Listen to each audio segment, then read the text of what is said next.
Biomecánica de codo. La articulación del codo es considerada una articulación anatómicamente sencilla, ya que todos sus componentes articulares están encerrados en una única cápsula articular. Sin embargo, es mecánicamente compleja, ya que considera desde un punto de vista funcional una articulación a distancia. Es así como a la articulación húmero-cubital, húmero-radial y radiocubital proximal debe agregarse funcionalmente la articulación radiocubital distal y la radiocarpiana. Articulación húmero-cubital. Es una articulación de tipo troclear. Presenta un lado cóncavo, la escotadura troclear, y un lado convexo, la tróclea humeral. Trabaja en segunda regla artroquinemática, por lo tanto solo realiza movimientos de flexo-extensión. Cuando se realiza flexión de codo, hay un glide póstero-anterior de la cavidad sigmoidea mayor sobre la tróquea humeral desde 0 a 90 grados y un glide ínfero-superior de la cavidad sigmoidea mayor sobre la tróquea humeral desde 90 a 145 grados. Cuando se realiza extensión de codo, hay un glide supero-inferior de la cavidad sigmoidea mayor sobre la tróquea humeral desde 145 a 90 grados y un glide antero-posterior de la cavidad sigmoidea mayor sobre la tróquea humeral desde 90 a 0 grados. Articulación húmero-radial. Es una articulación de tipo condilia. Presenta un lado cóncavo, la fosa de la cabeza radial, y un lado convexo, el cóndilo humeral. Cuando se realiza flexión de codo, hay un glide póstero anterior de la cabeza radial sobre el cóndilo humeral desde 0 a 90 grados y un glide ínfero superior de la cabeza radial sobre el cóndilo humeral desde 90 a 145 grados.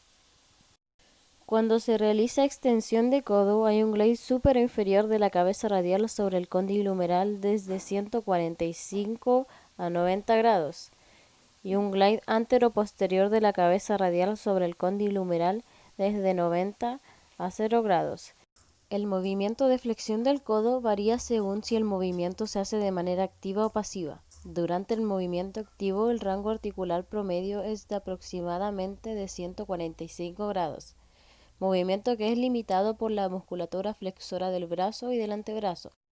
El movimiento pasivo incrementa el rango de movimiento hasta aproximadamente 160 grados, existiendo tope óseo de la cabeza del radio con la fosa supracondilia y del coronoides del cúbito con la fosa supracondilia. También se intensifica la tensión capsular posterior.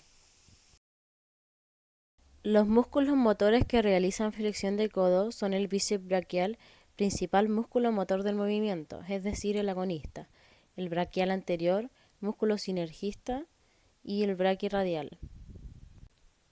Los principales músculos motores de extensión de codo son el tríceps braquial, músculo motor del movimiento, y el anconio, quien tiene la función de reposicionar correctamente la cabeza del radio cuando el movimiento del codo va desde una flexión hasta una extensión. Esto para evitar cualquier punto de bloqueo articular. El movimiento de flexo-extensión del codo se ve limitado por la presencia de cavidades ubicadas por anterior y posterior en la paleta humeral. Por lo tanto, cada vez que se realiza flexión, hay un impacto de la cabeza radial con la fosita supracondilia, un impacto de la apófisis coronoides con la fosa coronoidea, choque de las masas musculares y una puesta en tensión de la parte posterior de la cápsula articular.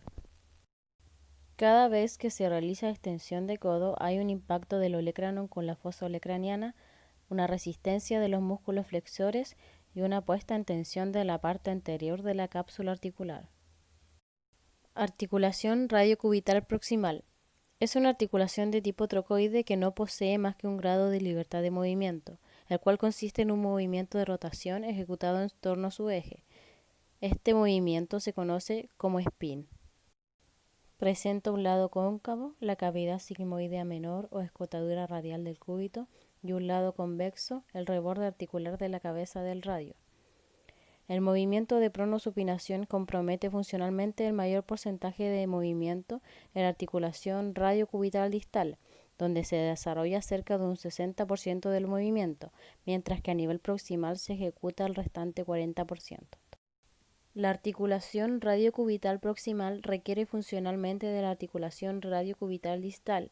Presenta un rango de pronación de 85 grados y un rango de supinación de 90 grados.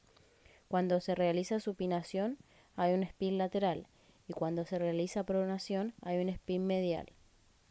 Durante la pronación, el radio cabalga sobre el cúbito, movimiento que es favorecido por el impacto de la tuberosidad bicipital contra el cúbito. Este evento desplaza la cabeza del radio hacia lateral, tensando el ligamento anular. La cabeza radial se encuentra rodeada y estabilizada al cúbito a partir del ligamento anular, el cual presenta características elásticas orientadas a favorecer el movimiento de rotación de la cabeza del radio. Este ligamento sufre tensión y distensión al realizar pronosupinación. Cuando se realiza pronación, se tensa el ligamento anular y cuando se realiza una supinación, se distiende el ligamento anular. Como el ligamento anular es demasiado flexible, la articulación dispone de un ligamento colagenoso a nivel radiocubital proximal.